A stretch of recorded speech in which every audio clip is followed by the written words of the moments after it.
ये श्लोक पूरे जीवन की धरा है। अगर आप कहीं हार में निराश हो गए तो ये मार्ग लड़खड़ाने लगेगा। बिल्कुल नहीं लड़खड़ाना।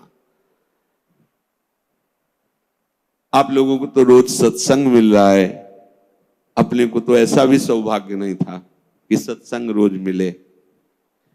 कम से कम सत्संग में हमें वो शब्द मिल जाते हैं जिनसे हम पुनः हृदय को उत्साहित करके इस मार्ग में चला पाते हैं। इसलिए बहुत मंगलमय मार्ग है, पर बहुत कठिन मार्ग है। कठिन इसलिए है कि हमारा अभ्यास विषय मार्ग में चलने का है, और ये बिल्कुल उसके उल्टा मार्ग है। अब कभी न कभी कोई न कोई ऐसी आक्रमण वृत्ति माया की होगी जहां हम हार सकते हैं, तो हमें कभी निराश नहीं होना, ये हृदय में बैठा लीजिए। दूसरी एक उपासक के अंदर वृत्ति रहती है कि अगर मैं ये देख लूं, अगर मैं ये भोग लूं, तो बार बार जो मन कहता है एक बार उसको समझा देंगे ना कि देखो भोगा उसमें सुख नहीं, जैसे शास्त्रों में लिखा है। ये होता है पक्का, ये मत समझो कि किसी एक की बात है। सबके अंदर ये मन की चालबाजी, जो तुम्हारे अंदर वही हमारे अंदर, तुम्हारे सबके अंदर। एक बार देख लेते हैं, हृदय में जलन होती है, पीड़ा होती, व्यथा होती। उपासक उसकी काट तो जानता है पर प्रयोग नहीं कर रहा, विषय आकर्षण के कारण काट जानता। उपासक तभी बना है जो उसको पता है। अगर उपासक है तो सत्संग सुना ही होगा, शास्त्र स्वाध्याय किया होगा, तो शास्त्र स्वाध्याय सत्संग इसी के लिए तो ज्ञान मिलता है, इन्हीं से लड़ने के लिए। पर उस समय विषय प्रीता होने के कारण वो उनका प्रयोग करना भूल जाता है। अब जो ये बात आई है इस पर समझना होगा। पहली बात तो हमने पूरी आपको बता दी कि कहीं हमको लड़खड़ाना नहीं, निराश नहीं होना। किसी भी परिस्थिति में निश्चित भगवत प्राप्ति होगी। चुप शांत, कहीं कोई इसमें तर्क की कोई गुंजाइश नहीं है। भागवत में लिखा हुआ, अगर मेरा भक्त है, अनन्य है, उसके हृदय में नाना प्रकार की विषय वासना है, तो मैं उसके हृदय में बैठकर उसको निर्विकार करता हूं। ध्रुवदास जी 42 लीला में कहते हैं, यद्यपि भक्त अनन्य जो विषय इंद्रियन बस होए, कर्मठ कोटि जितेंद्रियन ते समलाय न कोय। यदि वो श्यामा श्याम का अनन्य है पर विषयी है, तो करोड़ों कर्मकांडी और जितेंद्रिय उसकी समानता नहीं कर सकते, क्योंकि कर्मकांडी को कर्म पर विश्वास है, जितेंद्रिय को अपनी जितेंद्रियता पर विश्वास है, और इसको प्यारे जू का भरोसा है, लेकिन इसकी बराबरी कोई नहीं कर सकता। यद्यपि वो विषय, यद्यपि भक्त अनन्य जो विषय इंद्रियन बस होए। ये कोई केवल ऐसे नहीं कि ये भाषण हो रहे हैं, मनमानी जो आया सो बोल दिया। तस्मात् शास्त्रम प्रमाणम, और सबसे बड़ा शास्त्र ये है हमारी छाती, जिसको हम जीते चले आ रहे हैं। ये मन कभी कभी हमको ऐसा प्रेरित करता है, जहां इसको विषय संयोग होने का अवसर दिखाई दिया, कोई क्रिया, कोई संयोग, कुछ, तहां ये मन बुद्धि को इस तरह से आकर्षित करता है कि सुना है शास्त्र और गुरुजन कहते हैं कि सुख नहीं है, पर अगर हम इसे एक बार भोग लेते तो हमें पता चल जाता कि सुख नहीं, फिर हम अपने मन को समझा देते। इस बात पर आपको सावधान होना है। ये नहीं कि ये हमारे हृदय में आती, इनके हृदय में आती, इनके आपके हृदय में नहीं, ये चराचर जगत की बात कह रहा हूं। जो मन को पढ़ा जाता है ना, जैसे संत जन दूसरे की बात 1 मिनट, ये सिद्धि की बात नहीं होती, वो अपने मन को पढ़ते हैं और वही बात कहते, तो वही सबके मन में लगा, हाँ अरे यार ये तो हमारे मन की बात बोल दिया, ऐसे ही चल रहा था। ऐसा वो नहीं है कि तुम्हारे मन की बात कह रहे, नहीं, उन्होंने अपने मन को पढ़ा है, अपने मन को देखा है। आप बहिर्मुख इसलिए समझ नहीं पा रहे, वो उसी को पढ़ते रहते, एक एक हरकत उसकी देखिए। तो जब वो बात कह रहे हो, जब आपको मन में वही चल रहा है, तो आपको लगता है ये तो हमारे मन की, आज जो सत्संग हुआ केवल मेरे लिए हुआ। ऐसा उनका मन, उन्होंने अपने मन को देखा है। तो ये मन ऐसी प्रेरणा करता है। जब हमारा मन किसी भी भोग के लिए ऐसी प्रेरणा करे कि यदि हमें ये भोग मिल जाता तो हम अनुभव कर लेते और मन शांत कर लेंगे। ऐसा होता है कि बहुत दिन से यार लगा है मन में कि समोसा चटनी लाओ यार, एक बार खा के देखते हैं। ये चीज देख लेते, चलाओ टीवी चलाओ, मोबाइल में सर्च करो, ये छू लेते हैं, ये भोग लेते हैं। यही हमारे फंसाने की चाल है। अच्छे से देखना, हम गिरते कहां हैं? जहां हम मन को सपोर्ट करते हैं। मन हमें कैसे दस्तखत करने के लिए राजी करता है? कुछ नहीं बिगड़ेगा, बस देखना है क्या होता है। सूंघने से, खाने से, देखने से, छूने से, शब्द स्पर्श रूप रस गंध, इन 5 भोगों को ही भोगने के लिए हमें विवश करता है। मन ऐसा प्रेरित करता है, ऐसा बोले अब शांत हो गया, भजन करते हैं। कई मिनट माला चलेगा, लेकिन अगला प्रोग्राम वो तय कर चुका है। सामने आपके जहां पेश किया, कांप जाओगे आपकी, ये क्या हो रहा है? हमने तो सोचा था केवल एक बार देख लेंगे, अब क्या हो रहा है? वो ऐसे दलदल में फंसा देता है कि अगर हरि का आश्रय नहीं है तो कभी नहीं निकल सकता, कभी नहीं निकल सकता। न जातु कामः कामनामुपभोगेन शाम्यति, हविषा कृष्ण वर्तमेव भूय एवाभिवर्धते। ये विषयों की लालसा भोगने से कभी भी शांत नहीं होती। ब्रह्म ऋषि महापुरुष इनके अनुभव की बात है। न जातु कामः कामनामुपभोगेन शाम्यति। समझ लो, मन को ठीक करने के लिए महापुरुषों के वचन ही शस्त्र हैं, वचन ही प्रमाण हैं। जब हमारा मन ये लालसा पैदा करता है, तभी हम उसमें तदात्म हो जाते हैं, क्योंकि हम सुख के लोभी हैं। वो हमें सुख दिखाता है, बस ऐसे, बस उसी समय विषयों की लालसा हमारे सामने प्रकट की गई, मन ने प्रस्तुत किया। ऐसा समझ लो कि जीव एक राजा है और बुद्धि उसकी रानी है और मन उसका मंत्री है। और इस मंत्री ने चतुरता पूर्वक पूरे राजमहल को अपने अंडर में कर रखा है। जैसा यह चाहता है वैसा दस्तखत दोनों से करवा लेता है।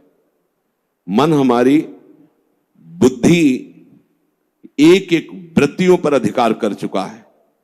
अगर बुद्धि निश्चय करती कि गलत है, बिल्कुल नहीं सुनता और दस्तखत करवा ही लेता है, समझना। और राजा इतना अधीन हो चुका है बुद्धि और मन के कि वो कुछ निर्णय करता ही नहीं है। जहां जैसे रानी ने इशारा किया तो मंत्री ने कागज रख दिया, उसने दस्तखत कर दिया, पढ़ा भी नहीं कि है क्या ये। अगर वो पढ़ ले और वो रानी और मंत्री की अधीनता को समझ जाए कि मैं इनके अधीन हो रहा हूं, तो आप समझो 1 सेकंड में पूरा सिस्टम ठीक हो जाएगा, क्योंकि वो सर्व सामर्थ्यशाली है। बस चूक यही हो रही, आज तक कभी उसने पढ़ा ही नहीं कि क्या पेश कर रहा है, बस दस्तखत कर दिया। उस राजा की क्या दुर्दशा होगी जिसकी रानी और मंत्री भी उसके खिलाफ ही खड़े हुए हैं और उसको लग रहा है सब अनुकूल है। उस राजा की क्या दुर्दशा होगी? क्या है वो राजा, किस बात का राजा है? वही दशा इसकी है। ईश्वर अंश जीव अविनाशी, चैतन्यमल आनंद सुख राशि। वो जीवात्मा बुद्धि की प्रियता में, मन की सलाह में फंसकर निकृष्ट भोगों में, कहां आनंद राशि, कहां चिदानंद घन स्वरूप और कहां मलिन प्राकृतिक भोग, हर में दस्तखत। सोच ही नहीं पा रहा है। ये लो, मांस लो, मदिरा लो, व्यभिचार लो, ये सब में दस्तखत। यही दुर्दशा हो रही। बिना दस्तखत के तुम्हारे ये मन रूपी मंत्री और बुद्धि रूपी रानी कुछ नहीं कर सकती। ध्यान रखना, तुम्हारा सपोर्ट आवश्यक है उसको, और वो तुम्हें 1 सेकंड के कम हिस्से में अपने में कर लेता है, क्योंकि आप इतने आसक्त हो चुके हैं बुद्धि में और मन में कि वो निर्णय मन और बुद्धि का न मानकर सीधा अपना मानते। मुझे ये चाहिए, मैंने ये भोगा, मैं ये भोगूंगा, सीधे। अब आप इस रास्ते को नहीं जान रहे, फंस रहे प्राय सब। मैं इसके बिना नहीं जी सकता, इतना तो मुझे चाहिए ही। ये आज बहुत सोच समझ करके बातें दिमाग में बैठल ना, ये शास्त्रीय बातें कम, हृदय की बातें इसमें ज्यादा हम इसलिए कह रहे हैं कि यही हम लड़खड़ा जाते और यही हम फेल हो जाते हैं। और यही लगता है अब क्या है यार, किसी तरह जी लो बस। नहीं नहीं, संतों से शास्त्र इसलिए श्रवण किए जाते कि शास्त्र में जो लिखा है उसको तुम्हारे समझने की ज्यादा आंतरिक पहुंच नहीं है, संतों ने उसको जिया है और उस शब्द को उन्होंने स्वाद लिया है, फिर उसे जब बोलते अपने अनुभव के साथ में एकदम दिमाग में आके बैठ जाता है। एक बार भी जिस इस देश में उतर गया भोगने के लिए, सिर्फ एकमात्र हरि के चरणारविंद है कि वापस ला सकते, दूसरे के सामर्थ्य नहीं। ये ऐसा दलदल है कि वो धंसता ही चला जाएगा, डूब जाएगा, नहीं निकल सकता और नहीं निकल पाए आज तक। पूरे अनादि जन्म व्यतीत हो गए। आज हरि कृपा से, गुरु कृपा से साधु संग प्राप्त हुआ है, तो हमें ऐसे दलदल से निकाल कर ऐसे स्वच्छ और सुरक्षित स्थान पर उन्होंने खड़ा कर दिया। तो आप सब ध्यान दीजिए, ये मन आपको कैसे फंसाता है। ये आपके सामने आपकी कमजोरी पा गया है। क्या? जीव सुख समुद्र का अंश है, वो केवल सुख चाहता है। ये कमी पा चुका है, इसको सुख चाहिए। और सलाह और दिशा दोनों गलत हो गई। सलाहकार मन प्रकृति से मिला हुआ है और दिशा विषय भोगों की तरफ चली गई। अब ये जिस विषय को कह देता है ये स्वीकार कर लेता है। अब इस बात को आपको काटना होगा। वो आपके सामने लालसा पेश करेगा सुख भोग की। अज्ञानी कभी इससे नहीं निकल सकता, ध्यान रखना। और भक्त कभी अज्ञानी नहीं होता।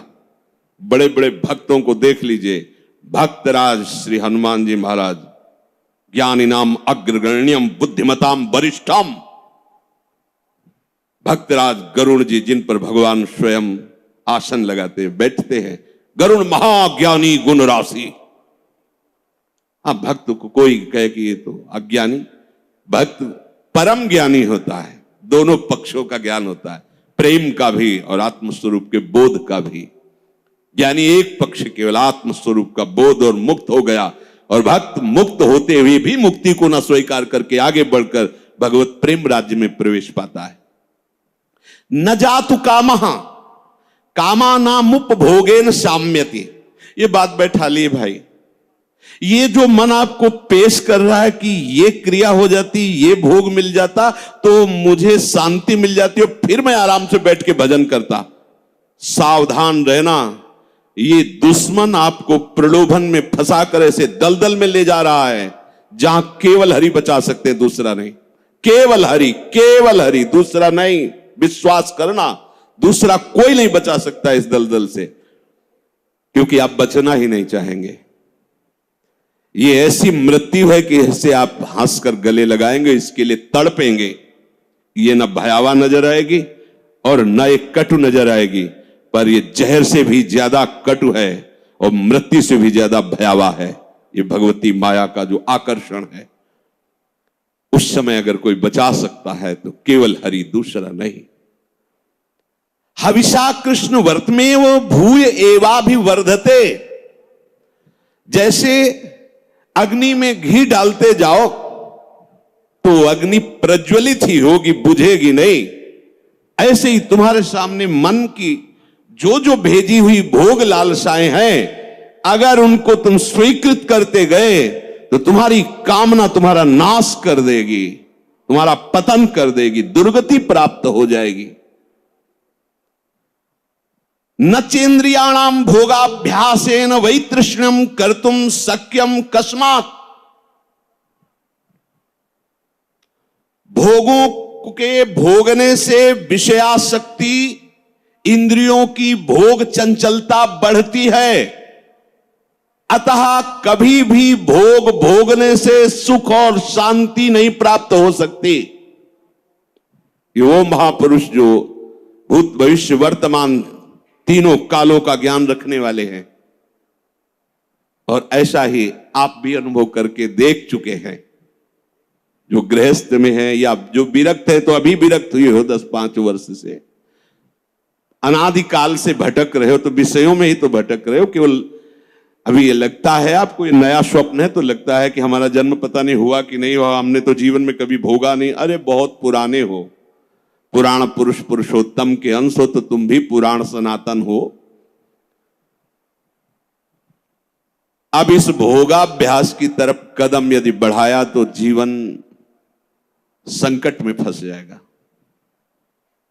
इसको रोकने से बात बनेगी, ना से बात बनेगी, हां से नहीं। इसमें हां नहीं। ये इतना जिद्दी स्वभाव का मन है कि लाखों बार तुम ना करोगे तो उसके ऊपर भी हां कराने की कोशिश करेगा वो। ये हारने वाला नहीं। अगर आप ना ही करते रहे तो आपके अधीन होकर मंगल मूर्ति हरि का स्वरूप हो जाएगा, ये भी ध्यान रखना। पर इसके ना के बाद जो इसकी व्यथा पैदा होती है, उसको सहना किसी महात्मा के बस की बात है, विषयी भोगी पुरुषों की नहीं। अगर उसे कोई, जब मन को ना कहा जाता है और फिर वो जो व्यथा पैदा करता है, उस व्यथा को जो सह जाता है, वही परम पद का अधिकारी होता है। यम ही न व्यथ्यन्ते पुरुषम पुरुषर्षभ सम दुखा सुखाधीरम स्वमृतत्वाय कल्पते। वो अमृत पद का अधिकारी हो जाता है। आप अमृत पद के अधिकार के लिए ही निकले, इसलिए सहना पड़ेगा। और वास्तविक सहना है ही नहीं, भ्रम है। अगर थोड़ा सा विवेक जागृत हो जाए तो हंसकर निकल जाओगे, कोई जलन नहीं, कोई परेशानी नहीं। ये केवल माना हुआ है। जो हम देख रहे हैं कि सामने वो सर्प है, वो है रस्सी। हम बड़े बड़े मंत्रवेत्ता बुला रहे हैं, बड़े बड़े अनुष्ठान कर रहे हैं, उससे क्या होगा? वहां कोई फर्क पड़ने वाला है? कदम नहीं बढ़ रहा, डर रहे, पर है क्या रस्सी। एक का जब पता चला तब एकदम भय खत्म हो गया। कुछ नहीं, मेरा गोविंद ही सब रूपों में लीला कर रहा है। जहां ये असलियत पता चला तो कोई क्लेश नहीं, कोई हंसी आएगी, अपने ऊपर हंसी आएगी। का फंसा था। जैसे ठूंठ को भूत मानकर भयभीत हो रहे, पर जब नजदीक गए तो हंसी आएगी। इसको भयभीत, ये तो लकड़ी का ठूंठ है। इसको न चेन्द्रियाणाम भोगाभ्यासेन वै तृष्णम कर्तुम शक्यम कस्मात्। कोई ऐसा नहीं कि भोग भोगते हुए अपनी इंद्रियों को, मन को शांत कर सके। त्यागात शांति। और हमारा मन हमको क्या सलाह देता है? भोगा शांति। भोग लो तो शांत हो जाओगे। अब थोड़ी देर के बाद फिर चैन से भजन। मूर्खता नहीं, तस्मात् शास्त्रम प्रमाणम। पर ये जो मन व्यथा पैदा करता है, ध्यान रखना, सह वही सकता है जिसका नाम चल रहा होगा। राधा राधा राधा। हम कई बार उपासक जो नजदीक होते हैं, किसी भी अचानक पूछते हैं, कहां हो? बोलो बोलो, कहां हो? जी कहां हो? क्या चल रहा है? मंत्र चल रहा है, नाम चल रहा है, वाणी जी चल। जी नहीं, तो क्या चल क्या रहा है? कहां हो? अब चलने लगा। ऐसे अब चल। हर समय ऐसे ही आपको टोकना है, देखना है। जिस समय आप नाम से रहित होंगे, उस समय दी हुई मन की व्यथा को तुम नहीं सह सकते। और नाम चल रहा है तो बीच में आ गया, उस व्यथा और आपके बीच में नाम चल रहा है पूरा का। जैसे बुलेट प्रूफ नहीं होता, गोली मारी तो छाती में लगती नजर आई, पर वो अंदर प्रवेश नहीं कर पाए। वो जैकेट पहने बुलेट प्रूफ। ये बुलेट प्रूफ है। कोई भी विषय आक्रमण जब नाम चल रहा है तो आपको परास्त नहीं कर पाएगा। देख लेना, आप उसी समय हार रहे होंगे जिस समय नाम नहीं होगा। पकड़ लेना। और अगर राधा राधा राधा राधा, सब ठीक हो जाए। विषय भोगने की लालसा मन तुम्हें देगा, तुम अस्वीकार करो। क्योंकि भोगने से जैसे अग्नि में घी डालने से अग्नि और प्रज्वलित होती है, ऐसे इंद्रियां और बलवान होकर भोगों की तरफ तुम्हें घसीटेंगी। तुम्हें शांति प्राप्त नहीं हो सकती। अकस्मात किसको हुई है आज तक? यतो भोगाभ्यास मनु विवर्धन्ते रागाः कौशलम चेन्द्रियाणाम।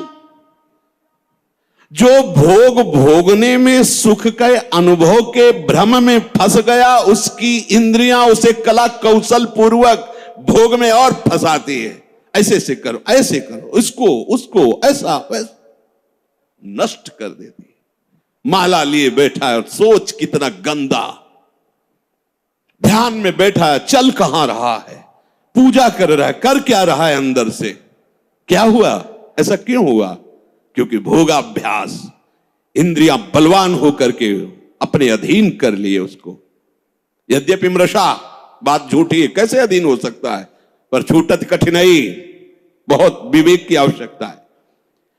अब और सुख प्राप्ति की इच्छा बढ़ती चली जा रही, तो व्यभिचार शुरू हो गया, पापाचार शुरू हो गया, भूल गया मर्यादा, पशुता आ गई, राक्षसी प्रवृत्ति आ गई, और सोच रहा था कि शांति मिल जाएगी ऐसा करने, और ऐसा शांत फिर हो जाता है कि उसे एक ही बात समझ में आती कि अब शरीर ही छोड़ दे तो अच्छा है। ऐसी स्थिति आ जाती है, घृणा हो जाती है उसको अपने जीवन से, जीना उसके लिए नरक लगने लगता है कि ऐसा जीवन, क्या जीवन। पर अब विवेक काम नहीं करता, क्योंकि इंद्रियों ने अधीन कर लिया है। बिखर पर्यो मन समटत नाही, इंद्र ने लीनो जीत, इंद्रियों ने जीत लिया। तस्माद अनुपाय सुखस्य भोगाभ्यास, बस वो इसी सुख का चिंतन करता रहता है। भोगाभ्यास कैसे? पूरा जीवन इसी में, भोग सामग्री एकत्रित करना, उसको भोगना, अधिक से अधिक भोग सामग्री एकत्रित करना, उसको भोगना, बस इतना ही जीवन। देख लो जो सत्संग विहीन है, भगवत विमुख, देख लो इतना ही जीवन है। भोगाभ्यास, भोग सामग्री संग्रह, बस उसको भोगना, यही जीवन। ये तो पशु भी कर रहे हैं। खान पान निद्रा भय हार मैथुन। बोले जो, बहुत ध्यान से सुना, अभी शांत बैठा था और मन ने भोग लालसा उसके सामने रखी, वो तदात्म हो गया और भोग करके अब सुख शांति प्राप्त करने की इच्छा में सम्मिलित हो गया। बोले उसकी ऐसी दुर्दशा हो गई, सा खलवयम वृश्चिक विषभीत इवासी विशेषण दष्टो या सुखार्थी विषयानुवासितो महति दुख पंके निमग्नो इति। बिच्छू के डंक के जहर से बचने के लिए उसने अपने हाथ को सुरक्षित समझा सांप के बिल में डालना। अब उसकी क्या दुर्दशा होगी? भाव इसका, थोड़ी सी जलन दे रहा था जब हम कह रहे थे ना, हम उस बिच्छू के डंक जैसी बात को नहीं सह पाए, और जब विषय भोगा तो कैसा, जैसे सांप के बिल में उसके मुंह में हाथ लगा देना। अब वो जो सांप काटा, अब बहुत 45 मिनट जियोगे। अगर इंजेक्शन सही नहीं मिला मरी जाओगे, क्योंकि वो कोबरा का जहर पूरे शरीर में फैल जाएगा। और ये एक कोबरा नहीं, हमारे अनंत कोबरा डसते रहते दुर्वासना के। समझिए, पहले शांत था, भोग लालसा प्रकट हुई, जलन हुई। जब आपने उसे ना कहा तो वो जलन जो हुई, अगर उसको नहीं सह पाए और भोगाभ्यास में उतर गए, तो ऐसा समझ लो कि बिच्छू के डंक के भय से बचने के लिए सांप के बिल में हाथ डाल दिया। शास्त्र कहे सा खलवयम वृश्चिक विष भीत इवासी विशेषण दष्टो यह सुखार्थी विषयानुवासितो महत दुख पंके निमग्न। अब वो महा दुख में फंस गया।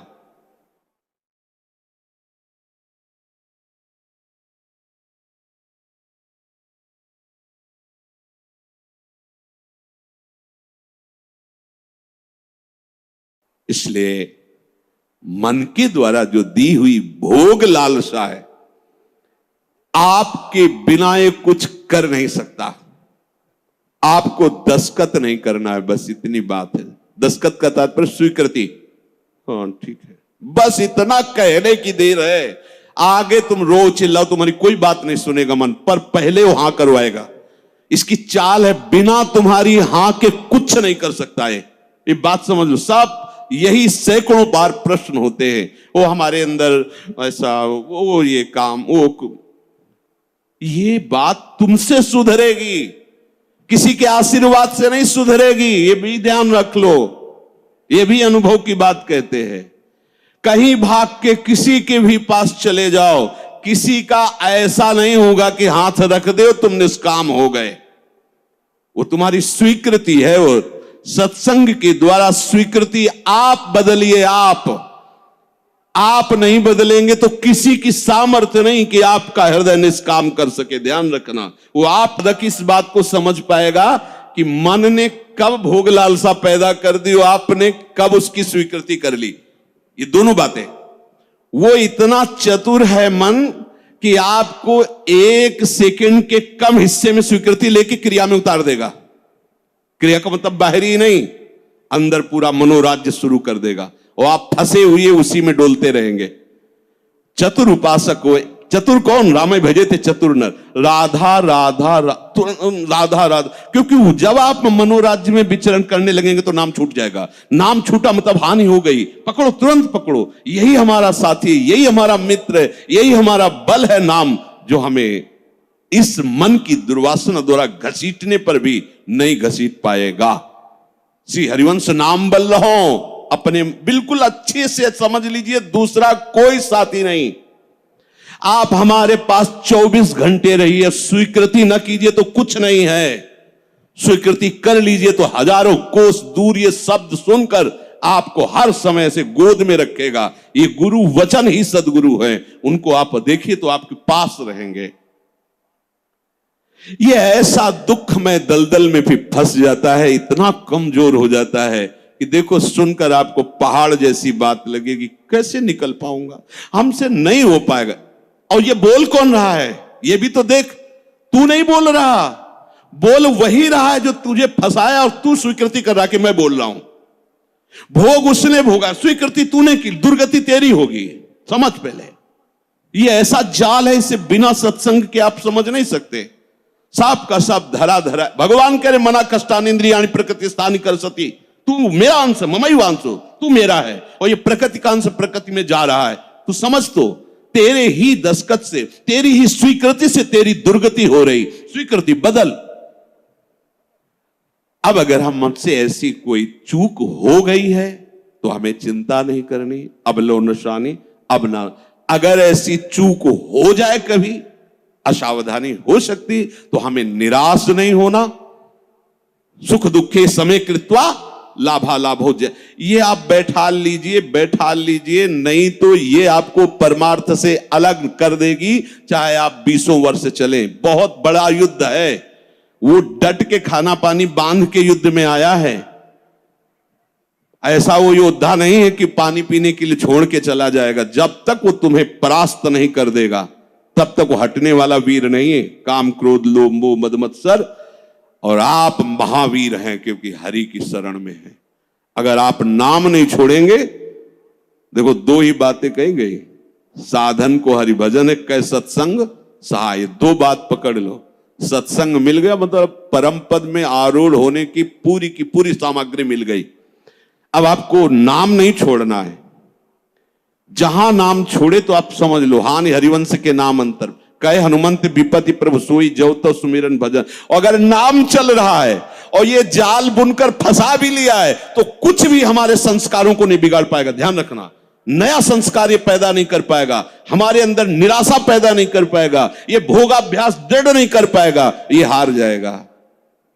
नाम हर समय हमारे हृदय में चलता रहे, ये बात पकड़ लीजिए। आज के सत्संग का सार, हम प्रभु की शरण में हैं। भले हमारे द्वारा कुछ भी कैसे भी जिसको हम नहीं संभाल पा रहे, फिर भी हमें निराश नहीं होना, हमें अपने प्रभु की प्राप्ति के लिए कदम बढ़ाना ही है। और हमारा विवेक साथ दे तो हमें मन और इंद्रियों के भोगाकर्षण में दस्तखत नहीं करने, स्वीकृति नहीं करनी। हमारा मन हमको जब जलाएगा तो हमें उसे सहना होगा। हमें उसको शांत करने के लिए कोई विषय सेवन, विषय क्रिया, विषय संग नहीं करना है। बस आप निहाल हो जाओगे। ये तीन बातें एक तरफ और एक बात एक तरफ, हर समय नाम चलाते रहो। अगर ये विवेक धारण करोगे, नाम चलाते रहे, तो आप इसी जन्म में देख लेंगे कि आप दूसरों को तारने वाले बन गए। सतरति सतरति सा लोकां तारयति यल्लब्ध्वा पुमान् सिद्धो भवति अमृतो भवति तृप्तो भवति। जिसको प्राप्त होकर के सिद्ध हो जाता है, अमृत हो जाता है, तृप्त हो जाता है, वो प्रभु के चरणारविंद का अनुराग है, वो नाम से प्राप्त होता है। नाम तुम्हारी रक्षा करेगा, नाम तुम्हें दुलार करेगा, नाम तुम्हें पुष्ट करेगा, और नाम ही तुम्हें नामी से मिला देगा। या यूं कह लीजिए कि नाम ही नामी को आकर्षित करके तुम्हारे हृदय में प्रकाशित कर देगा। शेष चर्चा के राधा वल्लभ लाल।